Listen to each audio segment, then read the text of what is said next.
Forbes Books presents The Great Digital Transformation with Gerard Szatvanyi, highlighting the pioneers that reimagined possibilities and reimagined businesses.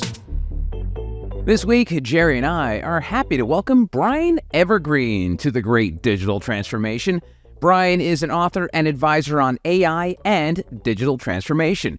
He's worked with Fortune 500 companies to develop impact AI strategies, and as the founder of the Profitable Good Company, Brian now partners with leaders to create a more human-centered approach to AI. He's the author of the new book, Autonomous Transformation, Creating a More Human Future in the Era of Artificial Intelligence, what he calls a blueprint for integrating AI to uplift people. Brian, welcome to the podcast. Thank you, Joe. I'm happy to be here. And so you have an AI book, and we all know that AI is having a moment. But to write a book that comes out in the fall of 23, you had to have been thinking about this before it hit the mainstream back in November of 22. So tell us about the inspiration for this book and why now? So I wrote a post in 2020, actually, that I found January 2020 before the pandemic, where I said this year my goal is to dive into creating a more human future in the era of AI.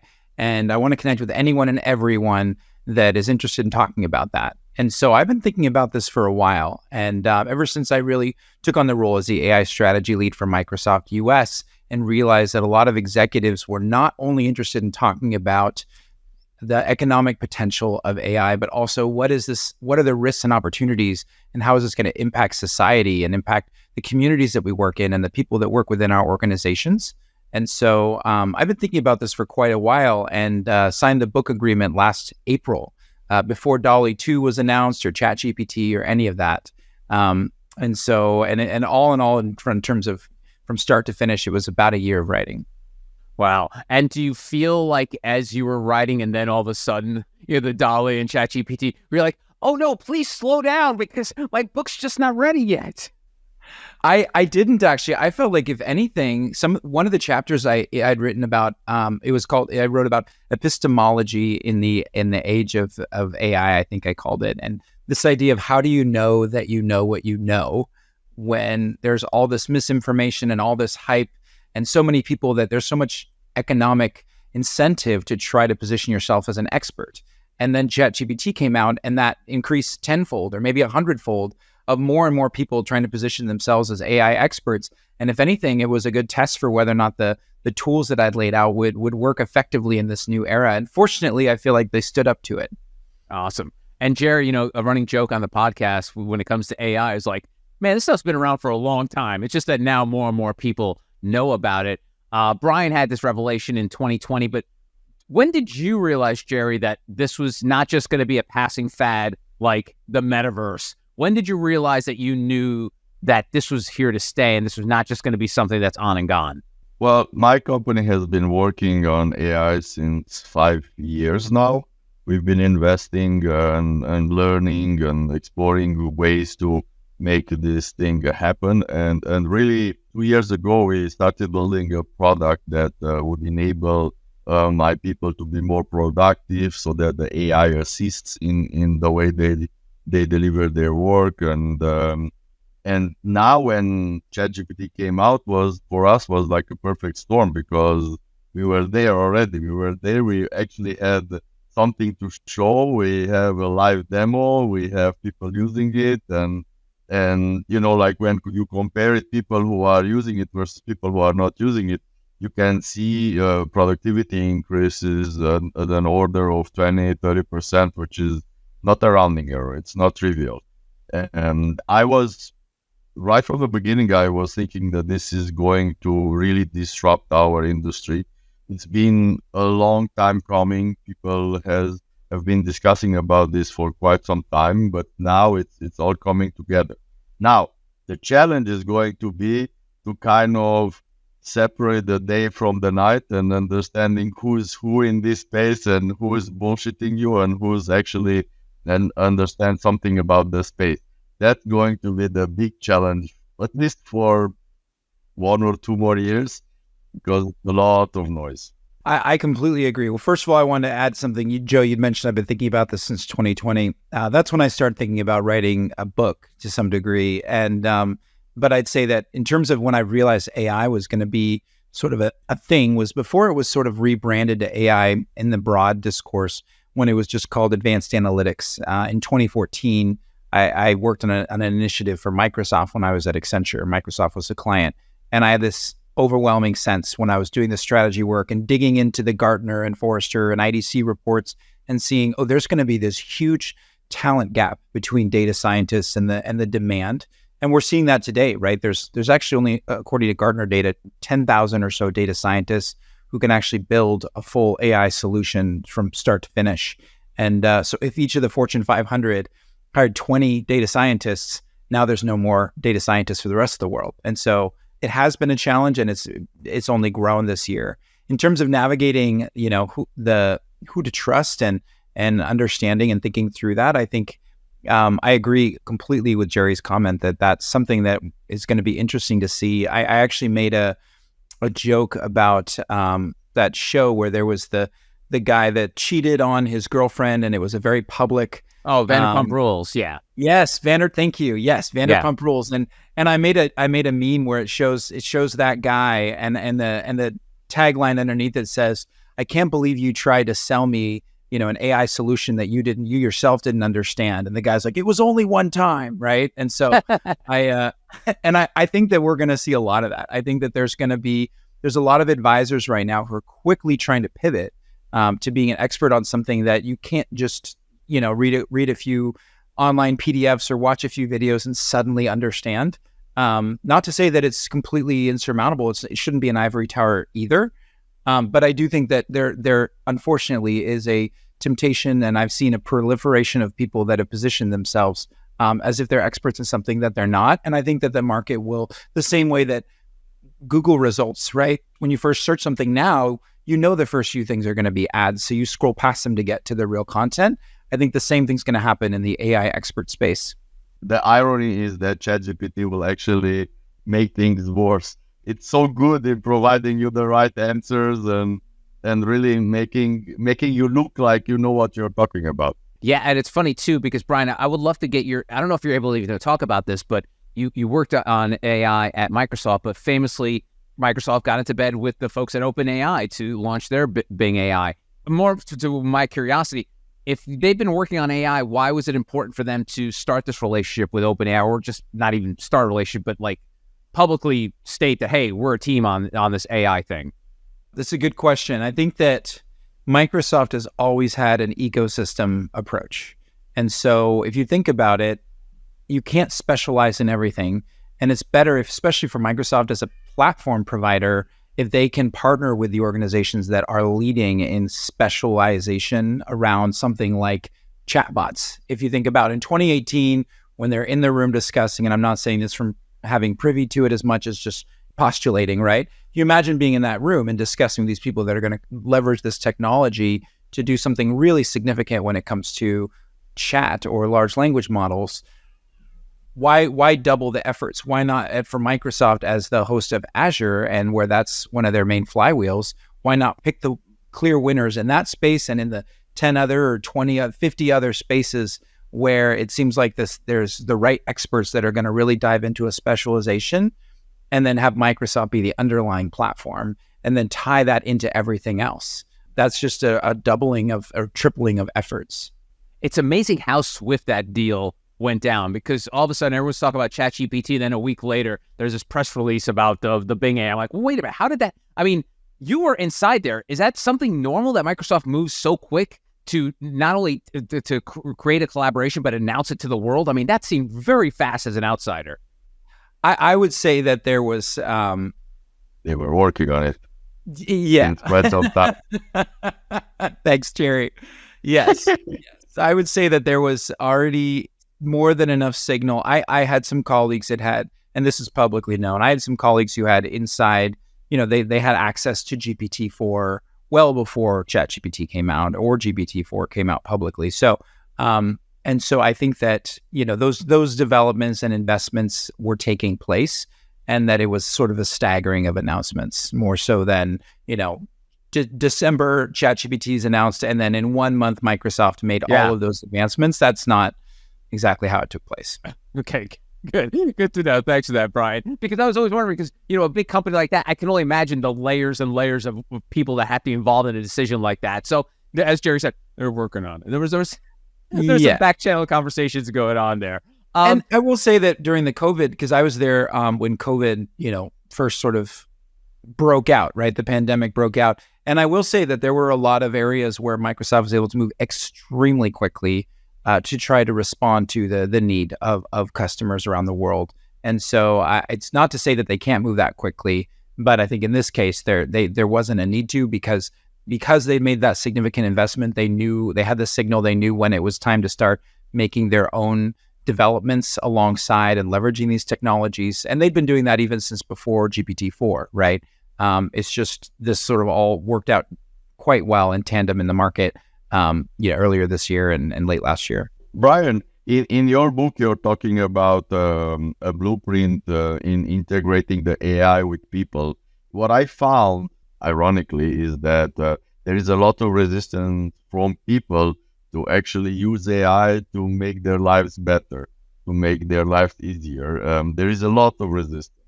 I would like to hear your comments on how did you see that people would adopt and would run with it? I like that question. And what I'd say is that I think it, in a lot of ways, comes down to rituals for us as people, and how we define the good life and what we want the human experience to be. And so I think if you look at it from a numbers perspective, if you say, well, this AI is going to make you more productive, the answer should be an obvious yes. But if that productivity means that part of for instance, you think about a restaurant and you say, okay, I did a poll on this with some leaders, and it was interesting. I'm guessing, actually, I'll ask you guys just for fun. So if you could choose between a restaurant that was, let's say the food tastes exactly the same, but you're either having all robots. You've got a robot server, you've got a robot cooking the food, and a robot cleaning the dishes, right? Let's just break it down to those, overly simplified buckets. That's one option, all robots. Another option, all humans. Something in the middle might be, okay, I have a human server, and then behind the scenes, it's all robots. And then something kind of in between, a gradient of it, is human server, human chef, and then a robot cleans the dishes, let's say. So I'd be curious, if you had to pick, and this is your family outing, like once a week you're going to this restaurant for dinner, not just like a novel one-time experience. This is your haunt, your local haunt, so to speak. Which of those would you pick? Let's say the food tastes exactly the same. I would definitely not go for a restaurant where it's like 100% robots, because there is no way you can escalate if something goes wrong.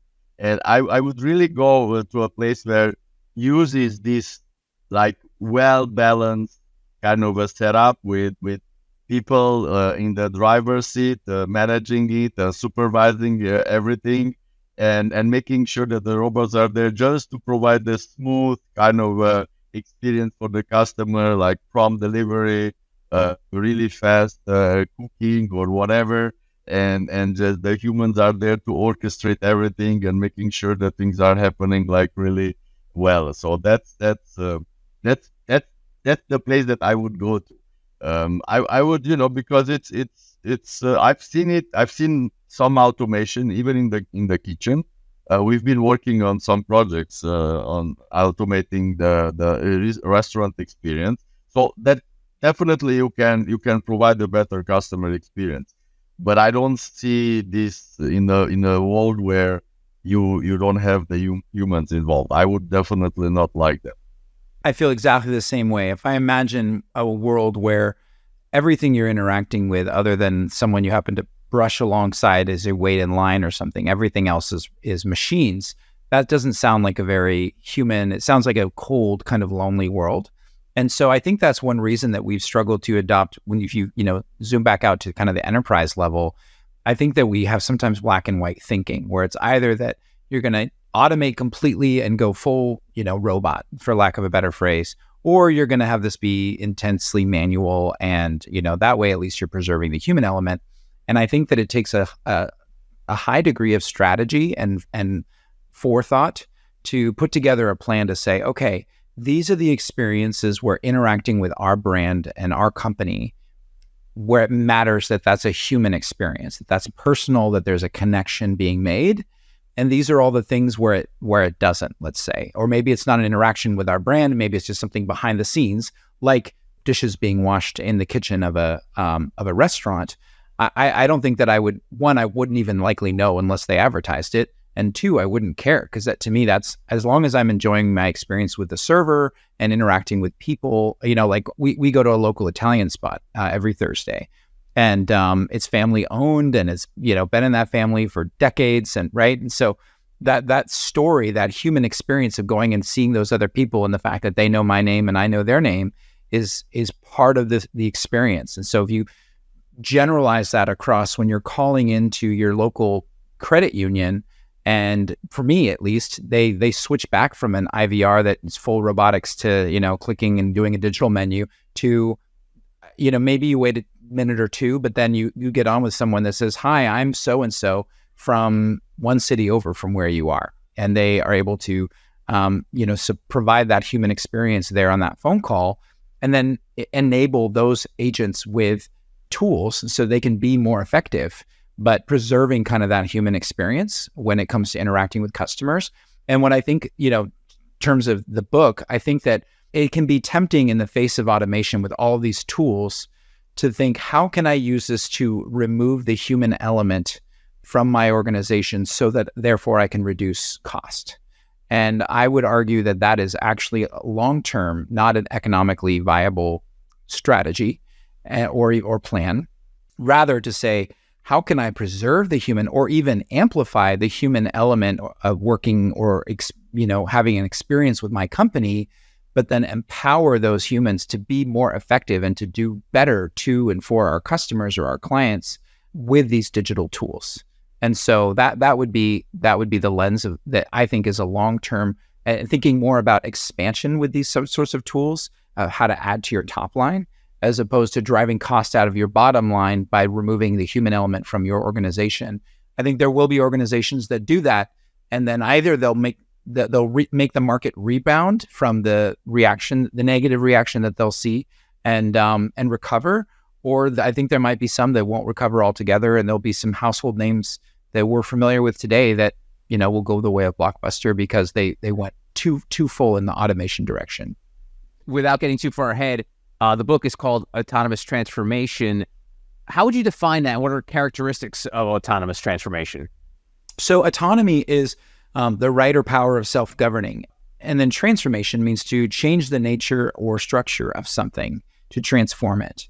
And so if you combine those and you say, okay, we're in moving from an analog or digital paradigm, we're moving toward an autonomous where a machine can self-govern. In other words, make a decision on its own without a human in the loop. And then by in so doing, in applying that kind of technology, you're transforming a market offering or some kind of value that you bring to the world. I'm glad you asked this question, because a lot of times I think people think digital transformation would cover that, right? It's become this sort of ever-growing blanket that covers anything and everything that plugs into a wall these days.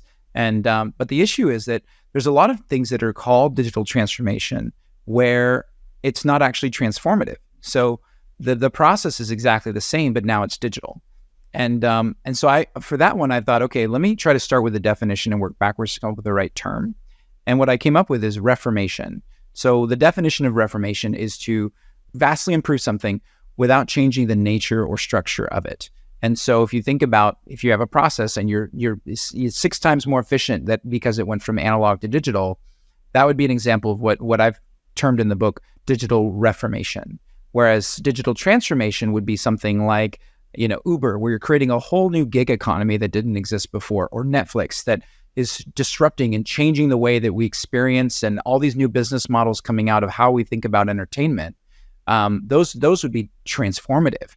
But if you have a company that's doing the same thing and is delivering the same value to the market, but now it's more efficient, that's still valuable work. It's just not transformative. So I think it's important to add a little bit more clarity, to the lexicon. What you call reformation, I call digitization, because I've seen it a lot. People just wanting to just transfer their processes from a let's say, paper-based process into a digitized process. But if you don't transform anything, the steps are still the same. You become a little bit more efficient, but it's the same process. You don't transform anything. It's more, I call it, you digitized it instead of having a digital transformation. But I guess reformation is kind of a wider term. It doesn't necessarily have to be done with digital technology. It can be some other type of technology that enables you to become faster in your process. I agree. And I think that there's, like I mentioned with that IVR example of calling in and having a fully automated, no impossible to reach a human experience with customer care versus being able to, the first person who answers the phone is a person and not a machine. I consider that's an analog transformation, right? Where somebody went in on digital and they tried something and then their clients are leaving or their customers are changing over to a competitor and they're reacting by saying, okay, actually we need to peel this back. And I think we've seen some of that in the sort of, since digital transformation was coined in 2011, but I think we're going to see more of it now that there's so many more ways that you can try to automate or try to digitize the business that you, or the value that you bring to the market.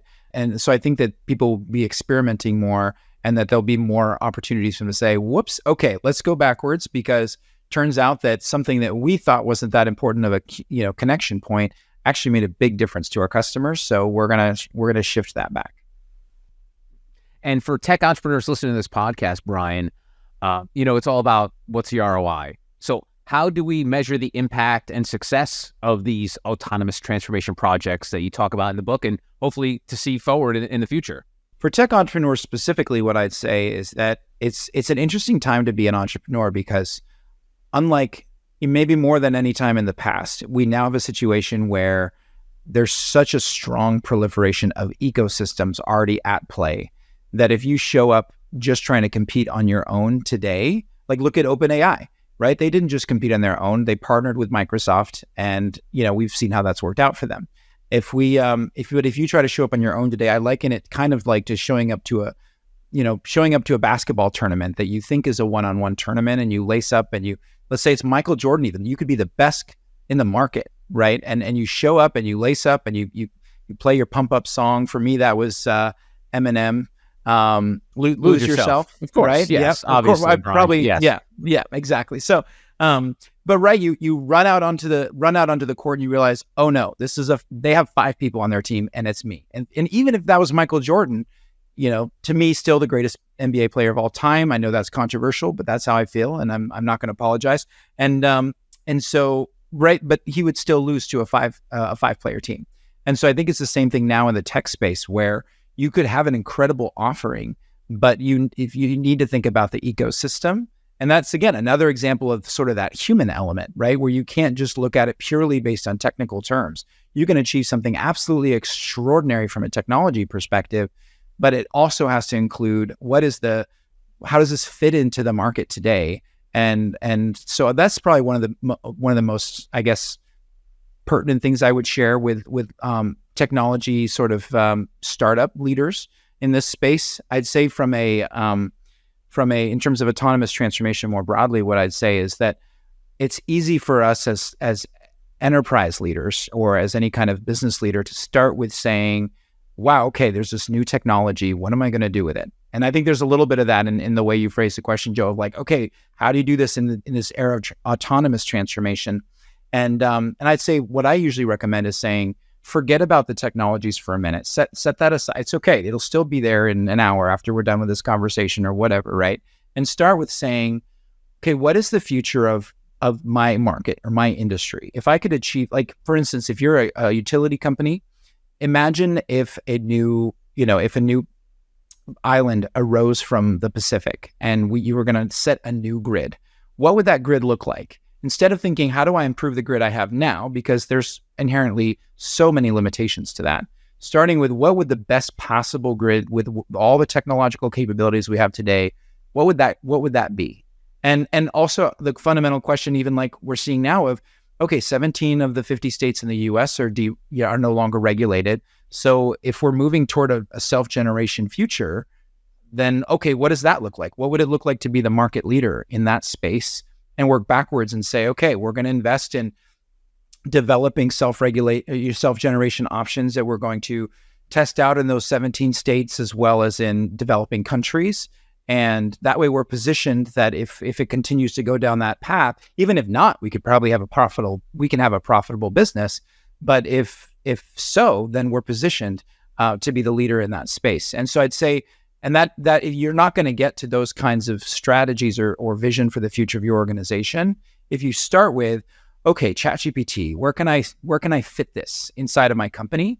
Instead, starting with what is the future of the market that I serve, the way that people want to experience value coming out of our brand and companies like us, and when you work backwards from there, ChatGPT or a large language model, or they may play a role in that. It may also be, like I mentioned, that you actually need to abandon some of the automation that you've done and go for a more analog path for, let's say, your employee experience or something to do with your customer experience. So that's probably the biggest thing I'd say, is starting with that, anchoring on a vision, because there's so many hows that you can start with. If you start with how or even what with the technologies, that you could end up distracting yourself, and you could be making lots of logical, smart investments that prove ROI along the way, or that demonstrate strong ROI. Meanwhile, like Blockbuster, you could be doing amazing work in 2006 before Netflix has introduced streaming. You could be doing heat maps about the best traffic flow, and you can come with the best possible strategic agreements with local city organizations to perfectly place every single one of your stores.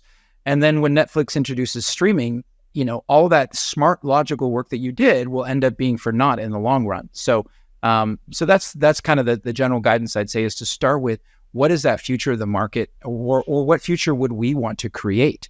If we cast forward and we say the future of this industry should be like this, regardless of whether it's possible or who's on the way to that, this is what it should look like. Okay, well, how do we work backwards? How can we create that, especially if you're a market leader?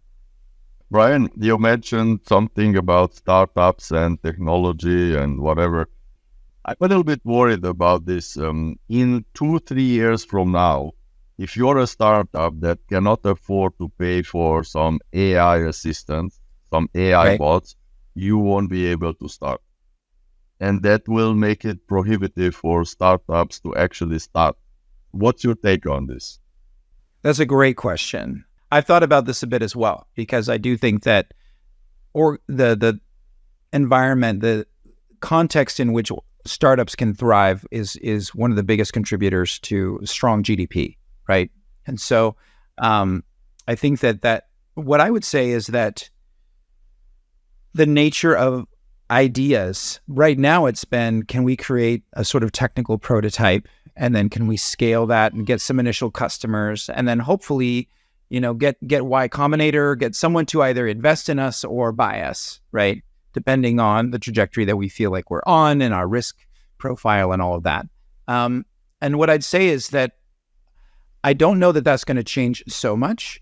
I think that startups will need to be a little bit more strategic, in the sense of it will need to be a combination not only of business model and technology. Like if you started you think about it, Facebook was founded, it was launched, I think, in 2004 or 5.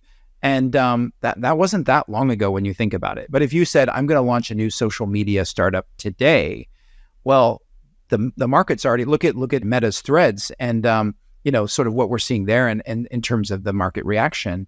I'd say that it's going to be similar, probably, I think, in the AI space, or in, like you mentioned, Jerry, across pretty much any sector. If you're doing a startup that doesn't have some kind of AI capability, I think it's sad to me, because it shouldn't be about the marketing of being able to claim that you have AI.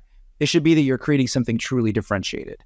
And to your point, that will require investment. And but I think that what I would consider is, if you can create a proof of concept where you can demonstrate the technical capability, you can still use that to get funding. So you might not need to, for instance, like the amount of computational costs for large language models is enormous. We know that. But if you're saying, okay, I'm going to use reinforcement learning, there's still some cost involved there, but there's other types of AI methods and methodologies that if you have the right technical team you can still develop enough of a prototype to prove out that, yes, this concept is possible, and this is why we think the market will react positively to it. And you might have a little bit more of a design of experiments, maybe in collaboration with investors than we've been seeing up till now. But my hope is that it won't be prohibitive. Well, you see what NVIDIA did just 1 or 2 months ago. They invested in a company, and practically their investment was to just give the chips for the AI work. And in this kind of a situation, like, the bar is raised really high. Like, if you want to start and you need chips in the amount of $100 million, that's going to be a very tough start. And it's so I'm a little bit worried that even if you bring a lot of democratization of AIs and a lot of techniques of let's not build a new AI, but let's fine-tune an existing one and make it be more specific for a specific activity. There is still kind of the entry point becomes a little bit more expensive than otherwise. So I'm a little bit worried. I'm a little bit worried about where this is going to take the entire space, the entire industry. Yeah, and we should get to Brian, we should get into the human of it all, because the subtitle of your book is Creating a More Human Future, and this sort of ties into what we've been discussing. Let's not forget about us, because, we could build all these LLMs and they're just going to get more powerful, but let's talk about how humans fit into this future, which you obviously felt strong enough to make it as part of the subtitle of your book. So let's get into us little old humans here in the world of AI.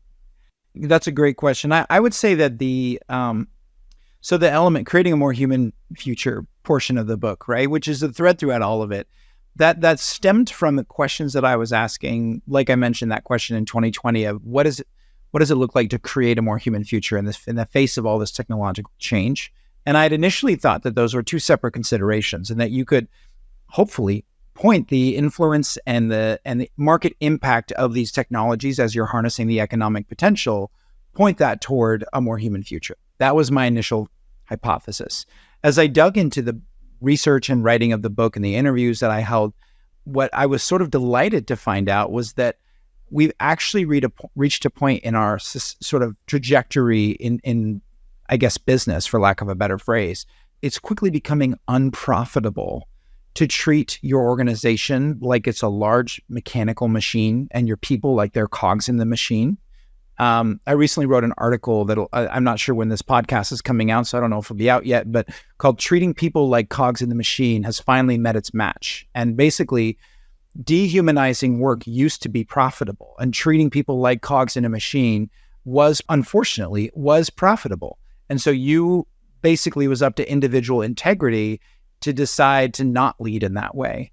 And there was some economic benefit, but not like there will be in the future. I think we've already started to reach a point. You look at the Steve Ballmer era of Microsoft, which is sort of a case study on leading in an organization like it's a large mechanical machine and the people in it are cogs, versus Satya Nadella's era so far, right? From February 2014 to today.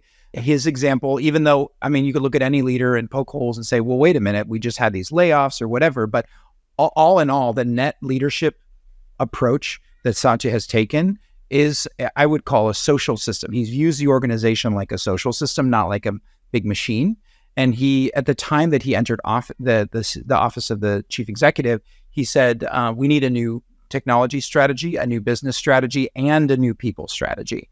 And so instead of seeing that as just some fluffy thing on the side that HR was going to take care of, he said, we need to focus on culture, right? And that's, and today, from an economic perspective, the stock, as of, the last time I checked, which was, I think, yesterday or the day before, the stock price was trading at 9 times what it was trading at when he entered the executive office. And so I think and that's just one example, there's quite a few more, but it's quickly becoming unprofitable to dehumanize work and to prioritize machines over humans.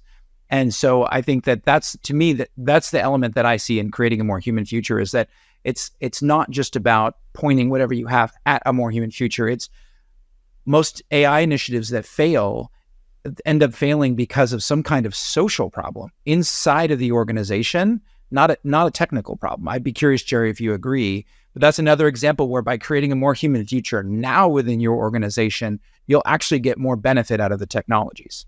I think this is also, I mean, we are a creation of Workforce 4.0. That's the title of my new book that's going to come out in October. It's like the next industrial revolution. And we've never been this kind of an organization where we created like a machine, whatever. Someone is just a cog in the machine. It's like a living organism, living and growing and adapting and learning and an organism that is able to adjust. It's very much not aligned with the ways that these things used to be. And if we can broaden a little bit the scope, because what you are talking here about is like the impact inside the enterprise, but like there is an impact in the society as well, because you create much more efficient companies, and then there will be some substitution of jobs. There will be some areas where enterprises will become very efficient, and you're gonna see more and more profits, and you're gonna see some monopolies in some areas. Do you see a future where we're gonna tax AIs the same as we tax people because they generate income? I think that's a little speculative, and I don't know that I disagree with you yet, but I haven't thought as much about taxing AI the way we tax people. But I will say that I agree completely with what you said about how it doesn't just matter. It's not just important how you treat the people inside of your organization. It's also important how you treat your community that you're operating in, or communities and the market. And we're seeing a spot now where if you make a misstep in how you treat your people, well, 100 years ago or even 50 years ago, if you're, ruling, with an iron fist and you're being an absolute jerk to your employees, well, you might be one of the only places they can work in town, or they might not have anyone else in their network that could get them to the type of job that they have now. So they're just going to stomach it. And now, especially in the pandemic, I think we've seen with people having so much more access and spending so much more time online, they've gotten an insight into and with things like Glassdoor and LinkedIn, we see all the job opportunities that are out there.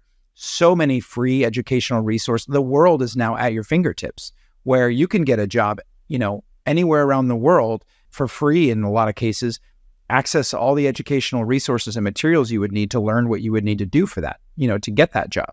And so I think that now we're seeing where the way that you treat your organization internally, but also the net societal impact of what you're doing in terms of the way that you make your product. If there's a negative sustainability impact from a sustainability perspective, the data scientists, like we mentioned at the beginning of this discussion, there's only 10,000 of them in the world.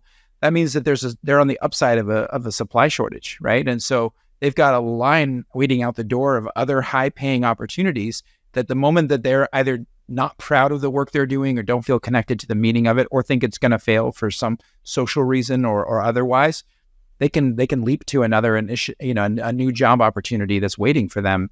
And so I think that, and at the same time, you also have consumers and investors and partners all demanding more of and more visibility and more transparency in how things are being made and where they're being sourced from and what the net societal and global impact of these initiatives are, not just the cost and the value of a given product that's being generated, but every piece of it. And a misstep in any direction at best could lead to people quitting, and at worst can lead to strikes like we're seeing in Hollywood or boycotts from consumers. Well, this Hollywood example is quite good, because it's like AI will be very transformative for their jobs. And I think there needs to be a bigger conversation about how AI will transform the society. Like how, because we are living still in a world where we don't have enough money to take care of basic needs, such as basic healthcare, basic education, basic minimal stuff. Like these basic needs, we are still discussing about this. How about this technology comes in? Maybe it will enable us to kind of make sure that this basic layer is taken care of, and then we compete from that onward, because it's we are no longer with this. We are no longer going to live in the same paradigm as we lived 10 years ago, and maybe it will enable humankind to actually imagine living and functioning in a very different way than even 10 years ago. That's what I'm hoping for, but we as a humankind, we always have a really good way of messing things up. But I'm an optimistic.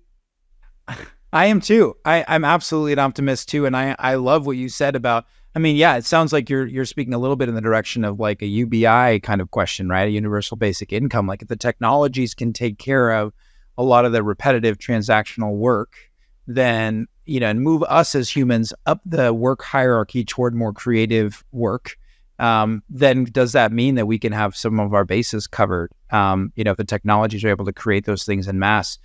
I optimistically and in terms of the vision I would cast for the future, I absolutely hope so.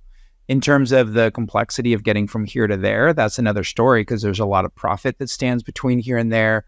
There's a lot of partnership across public and private sector that would be required to get to that point.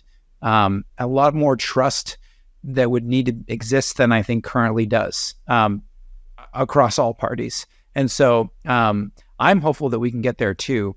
And I think probably it would take, I'd be curious your thoughts, like maybe it starts with a specific leader in a certain space that says, okay, for instance, right now with shareholders, we have this, all ever increasing, profit and shareholder value as one of our chief, for any publicly traded company, one of the chief aims, right?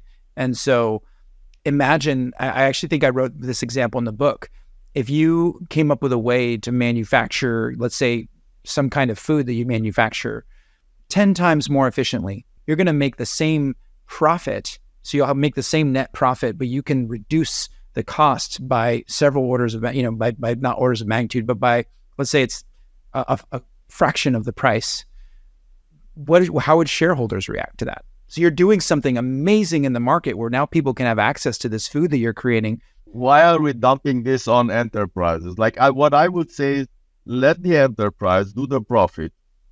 And me as the government, I'm going to tax that profit, and I'm going to manage it so that the people who are really in the need for food, they get it.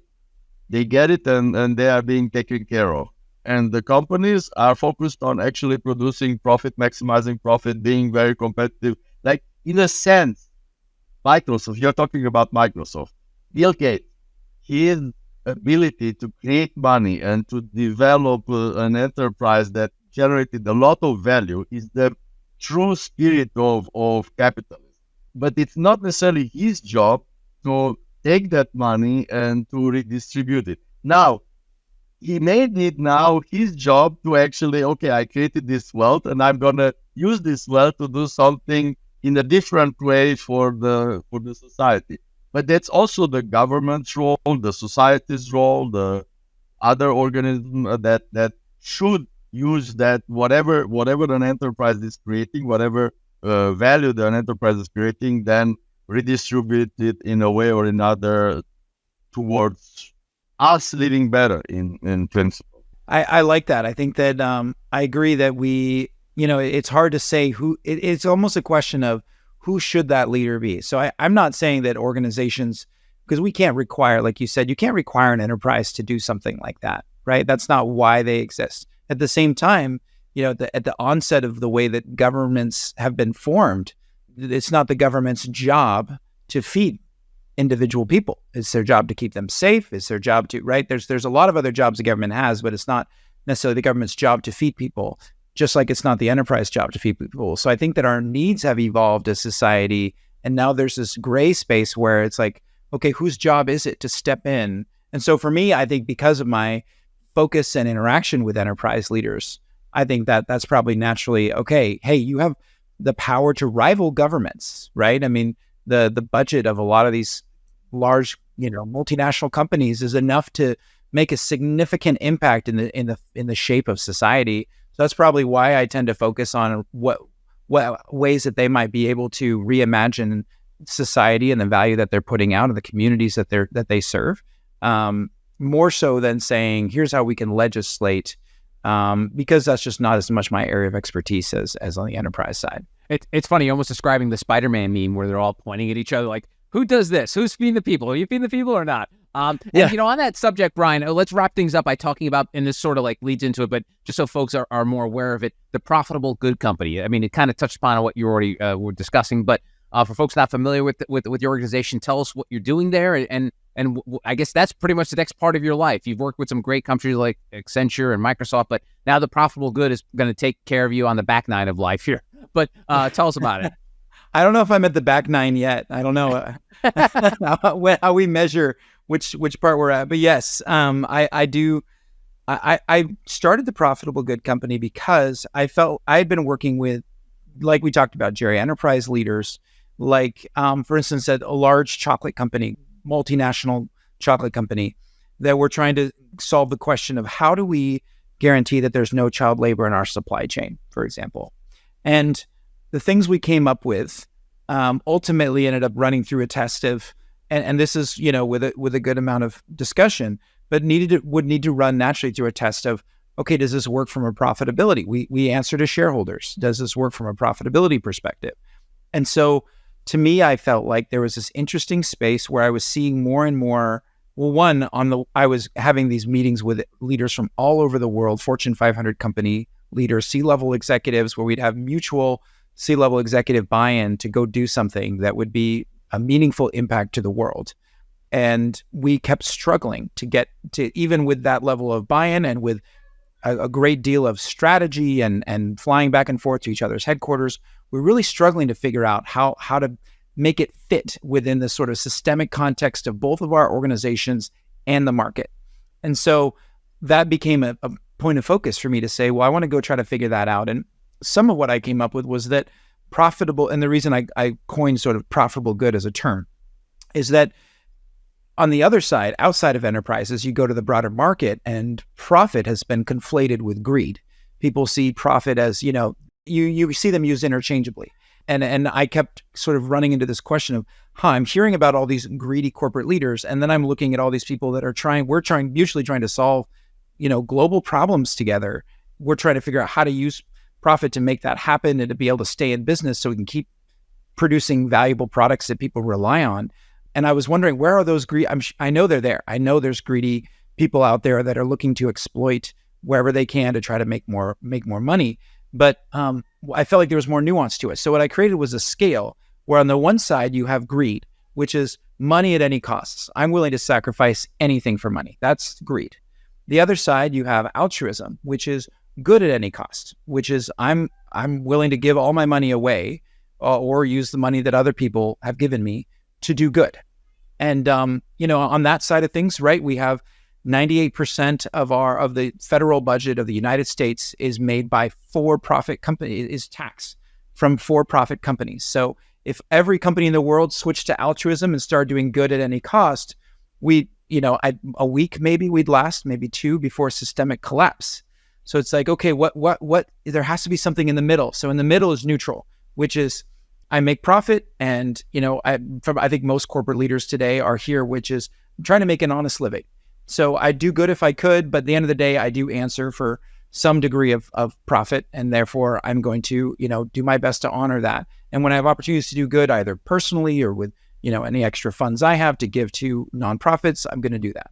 And then I think there's this interesting space between neutral and altruism, which is profitable good. And an example of that, coming back to the chocolate example, if you're a chocolate company and you come out, and there's not data to prove what the economic impact would be, which is part of why we weren't able to move forward at the time.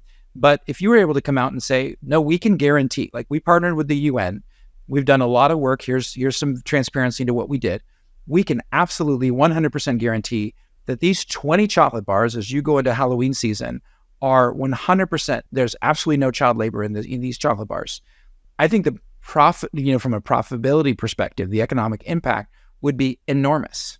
And so in terms of profitable good as a focus area, it could be in the same way, it could be, okay, we want to guarantee there's no workplace safety incidents in our manufacturing plant.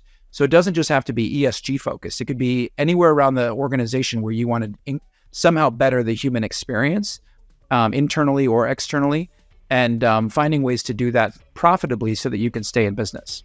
Sounds like Jerry's kind of company, right, Jerry? That's profitable good. That's right up your alley. I like the way it sounds. Yeah. Awesome. He is Brian Evergreen, the author of Autonomous Transformation, Creating a More Human Future in the Era of Artificial Intelligence, and the founder of the Profitable Good Company. Brian, thanks so much for the time. I really wish you the best. Thank you, Jerry. Thanks for having me. Thank you, Brian. This has been The Great Digital Transformation with Gerard Szatvanyi. To participate in the conversation, go to gerardzatvanyi.com. The Great Digital Transformation is a production of Forbes Books.